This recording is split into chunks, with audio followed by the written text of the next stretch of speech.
আসসালামু আলাইকুম রহমতুল্লাহি ওবরকাতুহু।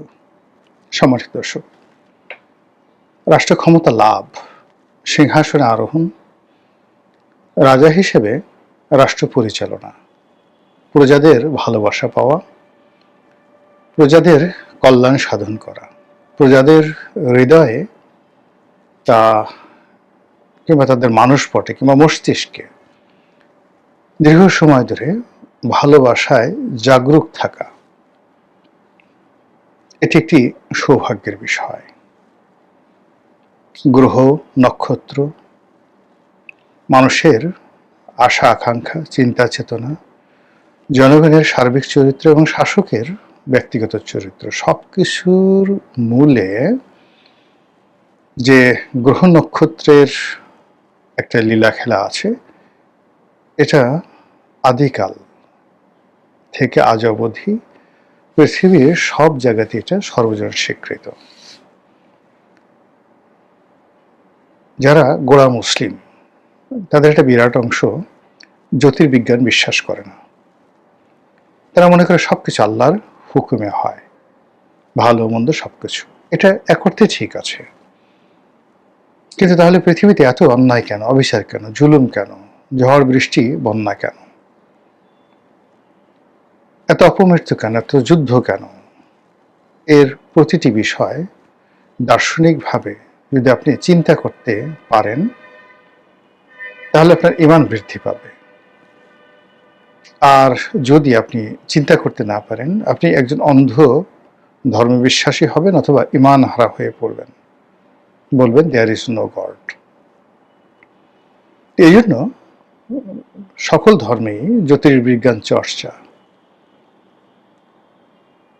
তারপর ভূগোল চর্চা, বিজ্ঞান চর্চা, অঙ্ক চর্চা, এটা ছিল অপরিহার্য। তো সেই দিক থেকে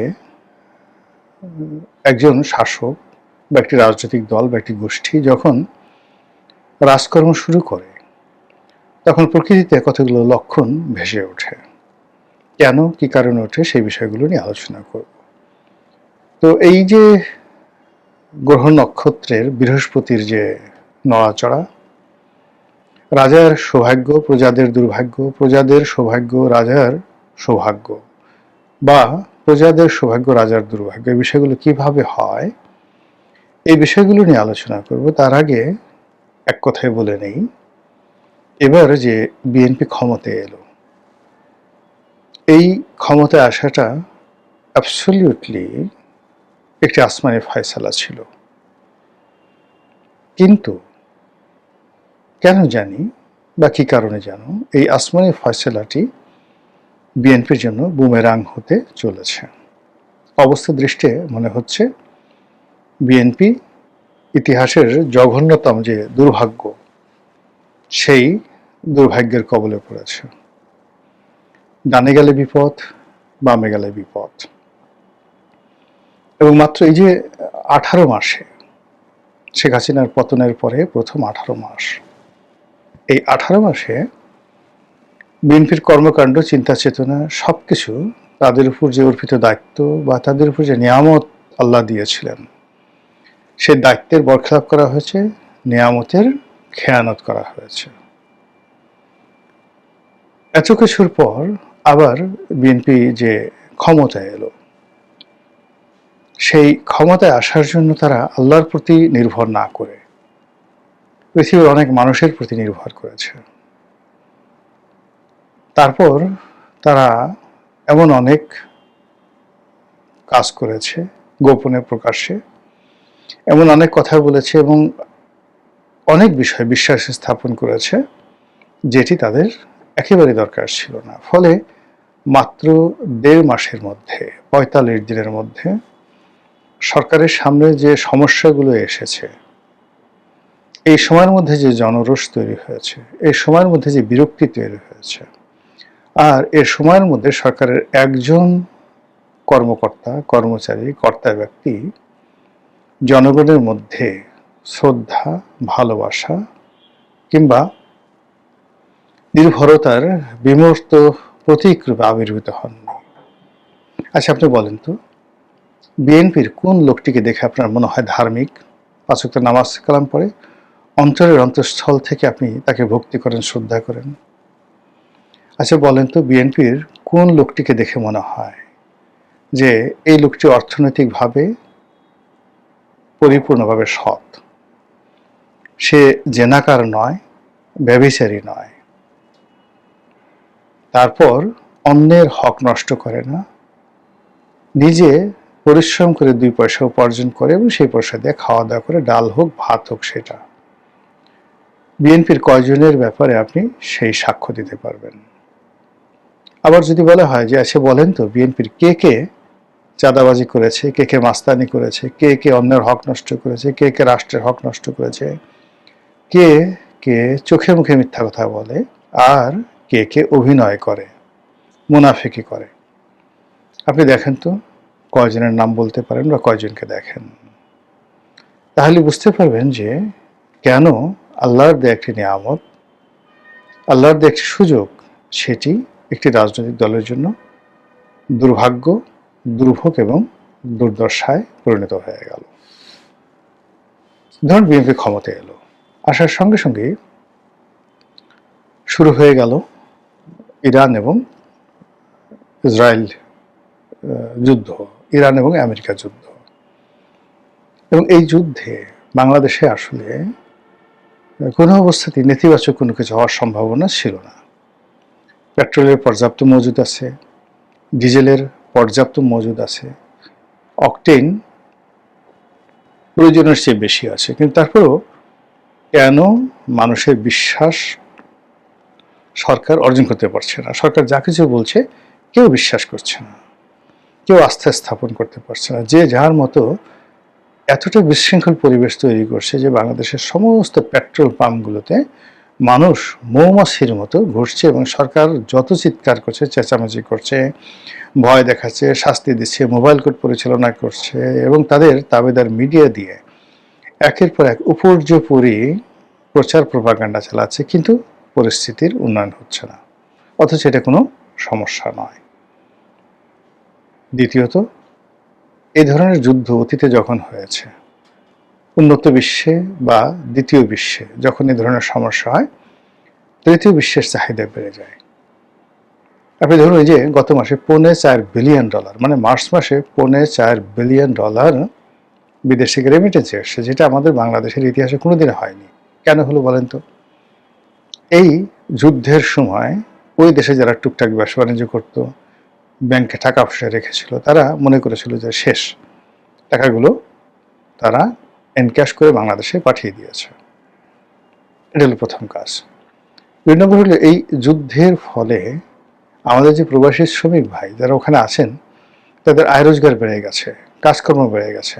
মালিকরা যারা ওখানে সেই কফিল, তারা সবকিছু খুব দ্রুত গুছিয়ে আনতে চাচ্ছে, পালাতে হতে পারে, যে কোনো জিনিস করতে পারে, কিয়ামত হয়ে যেতে পারে। এই জন্য মানে কোনো কার্পণ্য করছে না কোনো কাজে, বাবা তুমি এই কাজটা শেষ করে দাও, বা এই কাজটা শেষ করো, এই প্রোডাকশনটা শেষ করো, দরকার হলে 100 সেই রিয়াল বেশি নাও। এইভাবে কিন্তু তাদের আয় রোজগার বেড়ে যাচ্ছে। আমেরিকার সঙ্গে আমাদের যে বাণিজ্য এই সময়টাতে, সেটাও বেড়ে যাবে, মধ্যপ্রাচ্যে সব কিছু বেড়ে যাবে। কিন্তু তারপর কেন অর্থনৈতিক সংকট থাকবে? তারপর কেন সরকারের যে ব্যবসা বাণিজ্য থেকে শুরু করে সব জায়গাতে গরমিল দেখা দেবে? এটা তো দেখা দেওয়ার কথা নয়। যখন ইরানে ইরাক যুদ্ধ হয়েছিল দীর্ঘকালীন, আমাদের কি কোনো সমস্যা হয়েছিল? যখন ইরাক কুয়েত যুদ্ধ হলো, তখনও তো আমাদের কোনো সমস্যা হয়নি। বেশ কিছু শ্রমিক ভাইরা সেখান থেকে চলে এসেছিল, কয়দিন পরে যে কয়জন চলে এসেছিল তার কয়েক গুণ আবার আমরা পাঠিয়েছিলাম। কুয়েত থেকে লোক এসেছে, ইরাক থেকে লোক এসেছে, লিবিয়া থেকে লোক এসেছে, কিন্তু পরবর্তীতে দেখা গেল যে কজন ফেরত এসছে তার 10 গুণ আমরা সেখানে আবার পাঠিয়ে দিয়েছি। এই যুদ্ধ যে পরিণতিটি ডেকে নিয়ে আসছে, সেখানে সংযুক্ত আরব আমিরাতে এখন আমাদের প্রায় 10 লাখ লোক আছে। এটা যদি অবকাঠামোর উন্নয়ন তাদের করতে হয়, বাংলাদেশ থেকে আরো 10 থেকে 20 লাখ লোক নিতে হবে, কাতারে নিতে হবে লোক, সৌদি আরবে লোক নিতে হবে, এবং ইরানে একটা বিরাট সংখ্যক শ্রমশক্তি, যেটা 80-র দশকে ছিল, 90-র দশকে ছিল, এইভাবে অন্তত ইরানে 20 লাখ লোকের কর্মসংস্থান তৈরি হবে। কিন্তু সেটা না হয়ে এখন এই সমাজে কেন এত বিশৃঙ্খলা? এটা হলো প্রশ্ন। আমার কাছে যেটা মনে হচ্ছে যে সরকারের দুর্ভোগ এবং দুর্দশার যে মূল কারণ হলো সরকারের বেশিরভাগ কর্তা ব্যক্তি তারা আল্লাহকে ভুলে গেছেন। এরা সবাই একটা সময় আল্লাহর কাছে আত্মসমর্পণ করত। আওয়ামী লীগের জমানাতে তারা আল্লাহর কাছে কান্নাকাটি করত, মাপ চাইত, অঙ্গীকার করত যে আমরা যদি কোনোদিন সুসময় পাই তাহলে আমরা কোনোদিন অন্যায় করব না, দেশ জাতির সেবা করবো, আল্লাহ তুমি এই বিপদ থেকে রক্ষা করো। যখন আল্লাহ শেখ হাসিনার সেই ক্ষমতা ত্যাগের পরপরই তাদেরকে একটা সুযোগ করে দিল, আল্লাহকে তারা 1 ঘন্টা সময় দেয়নি। 1 ঘন্টার মধ্যে ব্যাংক দখল করেছে, বিমা দখল করেছে, পথ ঘাট মাঠ ময়লার বাজার থেকে শুরু করে সব কিছু, সরকারি অফিস আদালত কোর্ট কাছারি ব্যাংক বিমার বাইরে গিয়ে যে টেলিভিশন কেন্দ্র পত্রিকা অফিস সব জায়গাতে যে যার মতো মানে খাবলে খাবলে টেনে হিসড়ে কামড়িয়ে সবকিছু তারা দখল করেছে। আর এটা দেখে আল্লাহ কি নারাজ হবে না? আল্লাহ বলেছেন পবিত্র কালামের পাকে যে আমি ওদের কান্নাকাটি শুনে যখন তাদেরকে ক্ষমা করে দিই এবং তাদের অশান্তি দূর করে শান্তি দেই, তখন তারা এমন আচরণ করে অবস্থা দেখে মনে হয় তাদের কোনোদিন তাদের কোনো বিপদই ছিল না। এখন আপনি বিএনপির যে নেতাকর্মী তাদের পোশাক দেখেন, হাঁটা দেখেন, চালচলন দেখেন, কোথাও কোনো বিনয় নেই, কৃতজ্ঞতা নেই। অবস্থা দৃষ্টি মনে হচ্ছে যে তারা সারাটা জীবন অতীতে ক্ষমতায় ছিল, এখন আছে এবং আগামী দিনেও ক্ষমতায় থাকবে। ফলে কোনো রকম অংশগ্রহণ ছাড়া, কোনো রকম স্যাক্রিফাইস ছাড়া কেবলই মাত্র তারা আওয়ামী লীগের দ্বারা জুলুম নির্যাতনের শিকার হয়েছে। এই কারণ হলো আওয়ামী লীগ তাদেরকে টার্গেট করেছে যে তাদেরকে মারবে, দোষটা ছিল আওয়ামী লীগের। কিন্তু একটি লড়াই করার জন্য, সংগ্রাম করার জন্য, একটি জাতিকে মুক্তি দেওয়ার জন্য বিএনপি যারা নেতাকর্মী তারা সেই কাজগুলো করেনি আওয়ামী লীগ জমানাতে। কিন্তু তারপরেও পরিস্থিতি এমন একটা জায়গাতে ছিল, আল্লাহ রাব্বুল আলামিন তাদেরকে যে সুযোগ দিয়েছে সেই সুযোগ তারা পেয়েছে। কিন্তু সেই সুযোগ পাওয়ার পর যে আনুগত্য দেখানো দরকার, যে কৃতজ্ঞতা প্রকাশ করা দরকার আল্লাহর প্রতি এবং আল্লাহর বান্দাদের প্রতি, এবং আল্লাহর যে সকল সাহায্যকারী শক্তি রয়েছে যারা বিএনপিকে সাহায্য করেছে তাদের প্রতি তাদের যে কৃতজ্ঞতা থাকা দরকার, এটা তারা দেখাচ্ছে না। 2 নম্বর হলো যে অনেকগুলো সমস্যা, ছোট ছোট সমস্যা, কিন্তু অযোগ্য লোকদের কারণে, অথর্ব লোকদের কারণে, যাদের সঙ্গে রাজনীতির সম্পর্ক নেই, যাদের সঙ্গে দেশের সম্পর্ক নেই, যাদের সঙ্গে বিএনপির সম্পর্ক নেই, কেবলই মাত্র কেউ হয়তো কারো আত্মীয়, কেউ হয়তো কারো পছন্দের, কেউ হয়তো কারো আত্মীয়, কিংবা কোনো কারণ নেই, এমনি দেখা গেল যে আমার শত্রু গণেশ, তো গণেশের শত্রু পরেশকে আমি মন্ত্রী বানাইলাম গণেশকে শিক্ষা দেওয়ার জন্য। এইভাবে এই যে 1.5 মাসে এই সরকারের গুরুত্বপূর্ণ পদ পদবিতে এইরকম পরেশ, এরকম গণেশ যে সিনড্রোম, সেই সিনড্রোমের অধীনে বহু মানুষ এখানে নিয়োগ লাভ করেছেন। ফলে সরকারি কাজকর্মে কোনো গতিশীলতা আসেনি। এখানে যে সকল বড় বড় পদ পদবিতে রাজনৈতিক নিয়োগ হয়েছে সেখানে কেউ হ্যাপি নয়, কারো মুখে হাসি নেই। যে দয়া পেয়েছে সেও হাসিতে ভরপুর নয়। আবার অনেকে হয়তো মন্ত্রী এমপি বানানো হয়েছে, কিন্তু তার পেছনে এমনভাবে ফেউ লাগিয়ে দেওয়া হয়েছে যে সেখান থেকে শুধু দীর্ঘশ্বাস বের হচ্ছে। ফলে কেবলই মাত্র কয়েকজন, গুটি কয়েক 2-3 জন লোক পুরো সরকারি ব্যবস্থায় তারা তাদের মতো হাসছে, ফিরছে, চলছে, কথা বলছে, অ্যাজ ইট ইজ, দুনিয়ার সব কিছুকে আছে। কিন্তু বাকি যারা সবাই আছে তারা উদাসীন, আকাশের দিকে তাকায়, ডানে বামে তাকায়, কিন্তু কোথাও তারা স্বস্তির নিঃশ্বাসটি খুঁজে পায় না। ফলে কি হচ্ছে? কোনো কাজে বরকত হচ্ছে না, কোনো কাজে গতিশীলতা আসছে না, এবং আগামীতে শাসন কার্য পরিচালনা করে জনগণের কল্যাণ সাধন করে বিএনপি দীর্ঘমেয়াদে ক্ষমতায় থাকবে, আবার ক্ষমতায় আসবে, এই বিষয়গুলো আজকের দিন পর্যন্ত যে সকল কর্মকাণ্ড হয়েছে এটার প্রেক্ষিতে যদি বিচার করেন, বিশ্লেষণ করেন, তাহলে আপনি বুঝতে পারবেন যেটা কতটা সম্ভব কিংবা অসম্ভব। মহান আল্লাহ আমাদের সবাইকে হেদায়েত দান করুন এবং হেফাজত করুন। আসসালামু আলাইকুম ওয়া রাহমাতুল্লাহি ওয়া বারাকাতুহু।